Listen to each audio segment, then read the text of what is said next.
રાજકોટના ભાવેશ વિસરિયા જેમના પરિવાર સાથે પાકિસ્તાનના કરાચીમાં શાળાના લગ્નમાં ગયા હતા, તેમણે જીએસટીવી સાથેની એક્સક્લુઝિવ વાતચીતમાં તેમના દર્દનાક અનુભવો વર્ણવ્યા છે।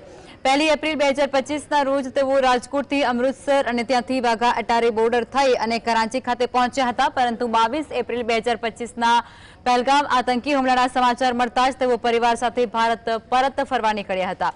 વાઘા બોર્ડર પર પહોંચતાની સાથે જ પાકિસ્તાની અધિકારીઓએ ભાવેશની પત્ની, ભાભી અને 2 દીકરાઓને ભારત પરત જવા દીધા નહીં, કારણ કે તેઓ લોંગ ટર્મ વિઝા ધરાવતા હતા। પાકિસ્તાની અધિકારીઓએ જણાવ્યું કે ભારત સરકારે આવા નાગરિકોને પરત ન મોકલવાની સૂચના આપી છે। વાઘા અટારી બોર્ડર ઉપર હતો, 3 દિવસથી લાહોરની અંદર રહ્યો। લાહોરની અંદર એકેય હોટલ હિન્દુ હોય કે ઇન્ડિયન નેશનાલિટી હોય એને કોઈ હોટલમાં રૂમ આપવા તૈયાર નથી। છેલ્લે ગુરુદ્વારા છે અહીંયા, એ ગુરુદ્વારાનો સહારો લઈ 3 દિવસ અહીંયા વિતાવી પડી। 3 દિવસ મારા ફેમિલી સાથે અમે બોર્ડર ઉપર જઈ રોજ એને હાજરી કરતા કે ભાઈ અમને જવા દો।